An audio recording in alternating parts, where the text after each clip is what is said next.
A girl stands at the threshold of the Tullianum. She's perhaps 14, perhaps 16. The stonework is older than anyone living can remember.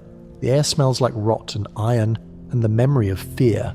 A priest of Jupiter stands beside her. He does not touch her. He does not need to. The executioner waits below. She is a virgin. This is not incidental. This is the entire legal mechanism. Roman law forbids the execution of virgins. The penalty for certain crimes demands death. The law creates a problem. The system creates a solution. The solution is rape. This is not a single story. It is a machine. What follows is not about individual cruelty or the sadism of mad emperors. It is about a legal and religious structure that transformed the bodies of young women into instruments of state power. The rape was not a crime. It was a procedure. Death was not the punishment. The rape made the death legal, and it was systematic, documented, and defended by the most respected minds of the Republic and the Empire. The law and the loophole. Roman law held the bodies of virgins as sacred, not because the girl herself was protected, but because virginity held religious weight in a society obsessed with divine favour and ritual purity. The Vestals embodied this. 6 women bound to 30 years of celibacy, tending the eternal flame of Rome. If a virgin faced execution, the law hesitated. Not out of mercy, out of superstition. The Romans believed that killing a virgin invited the wrath of the gods. It violated mos maiorum, the ancestral custom, so the law forbade it outright.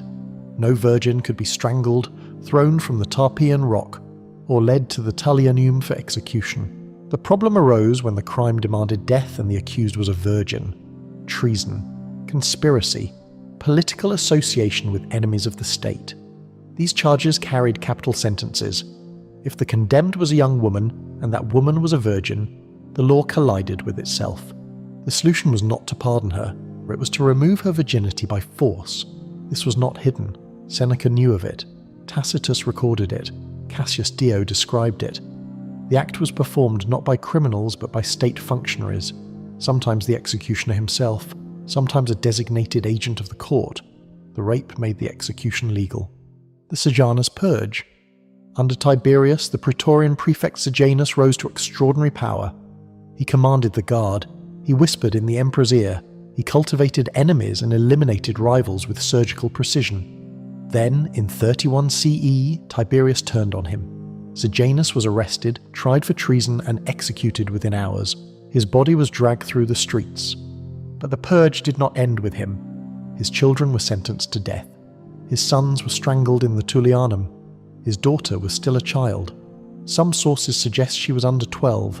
Others say she was in her early teens. She was a virgin.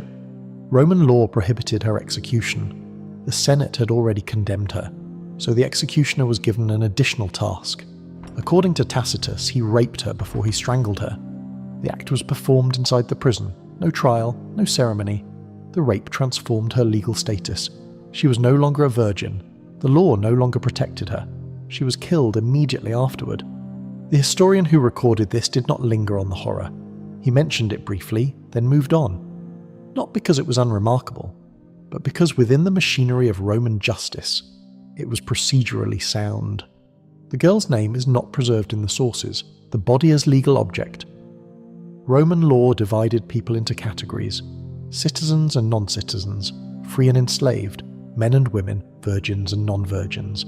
Each category carried different protections, different vulnerabilities, different exposures to violence. A Roman citizen could not be crucified. A slave could be tortured for testimony. A virgin occupied a paradoxical space. She held a kind of negative protection, not because her personhood was valued, but because her body, in its unviolated state, held religious significance. The moment that state was altered, the protection vanished. The law did not see her as a person with rights. It saw her as an object with a condition. The rape did not violate the law. It satisfied it.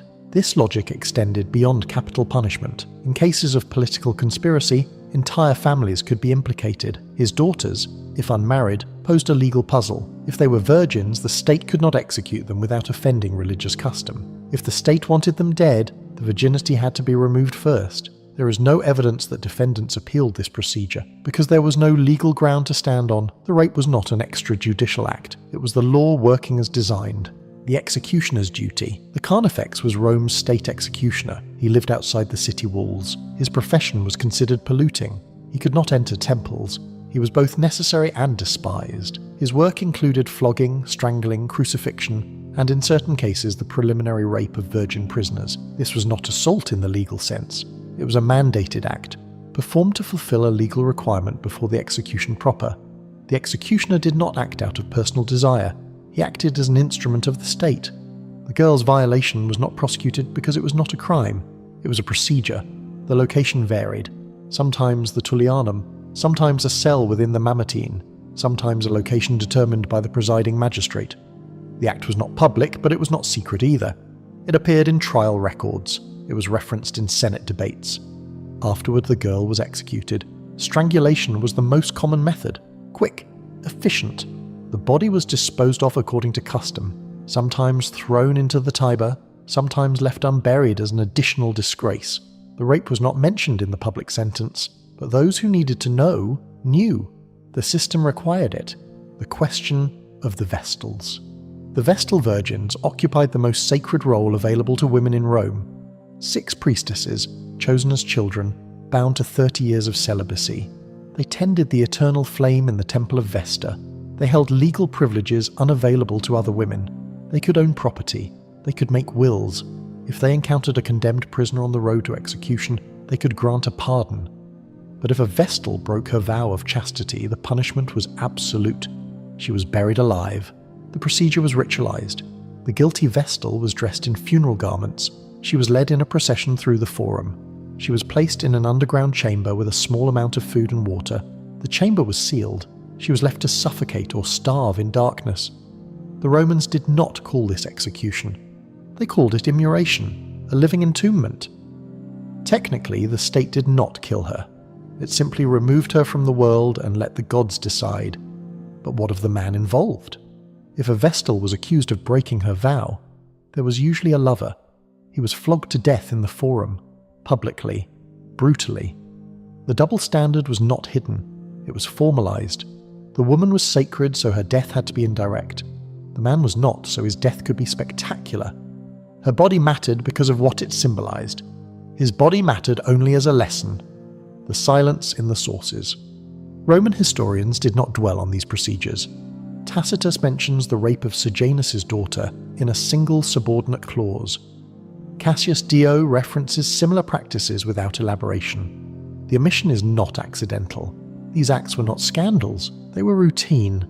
The sources go quiet not because the events did not happen, but because they did not require explanation. For a Roman reader, the rape of a virgin before execution was procedurally comprehensible. It resolved a legal contradiction. It satisfied religious custom. The modern reader recoils. The Roman jurist nodded. This tells us something about power. It does not always announce itself with trumpets and blood-stained spectacle. Sometimes it works through paperwork, through legal definitions, through the transformation of bodies into categories and categories into procedures. The girl screaming in the Tullianum was not an anomaly. She was proof the system was working. The mechanics of legitimacy. Rome did not justify the rape of virgins before execution with appeals to sadism. It justified it with appeals to law and piety. The argument went like this. The gods forbid the execution of virgins. The state must execute traitors. Therefore, the virgin must cease to be a virgin before the execution. The rape was not framed as a violation. It was framed as a legal correction, a technical adjustment. This is how power sanitizes itself, not by denying the violence, but by embedding it so deeply into the legal structure that it stops looking like violence at all. It becomes administration, process, necessary procedure. The functionaries who carried out these rapes were not torturers. They were civil servants. The ages of the condemned. The sources rarely specify exact ages, but the word used is telling. Virgo, puella, girl, not woman. The language suggests youth. Some of the condemned were children by any modern standard. Others were adolescents. Girls were married as young as 12 in Rome. Puberty marked the transition to legal and sexual availability. But virginity remained a distinct status. The law cared only about the hymen, not the calendar. If the body had not been penetrated, the body was sacred. If the body was sacred, the state could not kill it without first altering that sacredness. So the alteration was mandated. The younger the girl, the more the procedure offended later sensibilities. But Roman law did not operate on later sensibilities. It operated on its own internal logic, and that logic was satisfied as long as the steps were followed. Rape, then death, in that order. The order mattered, the absence of protest. There is no record of a Roman senator standing in the forum and condemning this practice. No speech from Cicero denouncing the rape of condemned virgins as barbaric. No philosophical treatise from Seneca calling for reform. The silence is evidence, not of ignorance, but of acceptance. This was not hidden. It was simply normal. When Tacitus records the rape of Sejanus's daughter, he does not call it monstrous. He notes it as a legal peculiarity. The Romans who read these accounts did not demand justice for the girls. They understood the system, they participated in it. The machine ran smoothly because no one threw themselves into the gears, what the body became. A virgin's body in Rome was not entirely her own. It belonged to her father under Patria Potestas.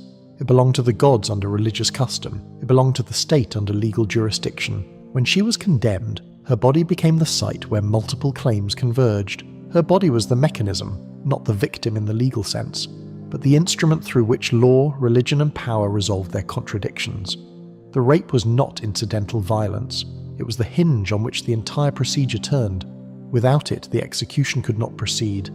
This is what it means to be objectified in the most literal sense, not metaphorically reduced to an object, but legally transformed into one. The imperial precedent. The practice did not originate with Tiberius. It predated the empire. It extended into the reign of later emperors. Domitian, Nero, Caligula all presided over systems that included this mechanism. But the legal structure remained constant. The emperor did not personally rape the condemned. He did not need to. The system did it for him. He signed the execution order. The functionaries carried it out. The rape was implied in the signature, built into the process. This is how atrocity becomes bureaucratic, not through the madness of a single tyrant, but through the collaboration of thousands of ordinary officials doing their jobs correctly. The end of the practice. The historical record does not mark a clear end to this procedure. As Christianity spread through the empire, attitudes toward the body and virginity shifted. Some sources suggest that by the late empire, the rape of virgins before execution had fallen out of practice, but the evidence is fragmentary. The practice may have simply faded, not because of moral outrage, but because the legal and religious framework that required it weakened. As the old gods lost influence, the prohibition on executing virgins lost force. The cruelty ended not because it was recognized as cruelty, but because it stopped being useful. The machine and the girl. She stands at the threshold. The stone is cold, the priest is silent. Below, the executioner waits. She knows what is coming. Everyone knows. The law demands it. The gods require it. The state has decided. She does not speak. There is no record of her words, no inscription preserving her name. She exists only as a procedural step, a legal object, a body that must be altered so that another law can be satisfied. The gate closes, the world narrows, and the machine runs on. This was not chaos, it was policy. The cruelty was in the routine. The rape was not a deviation from Roman justice. It was Roman justice functioning exactly as designed. Power did not need to be loud, it simply needed to be systematic. The girls are not remembered, but the system that consumed them is. Preserved in legal texts, referenced in histories. We know it happened. We know why it happened. We know that it was not one madman's sadism, but the collective labour of an entire civilization. What remains is not a question of whether it occurred, but what it means that an empire built on law, philosophy, and the claim of civilization required the rape of children to maintain its sense of order. If Rome could build an aqueduct, write the Aeneid, and codify principles of justice that echo into the present, and still mandate this, what does that say about the relationship between culture and cruelty?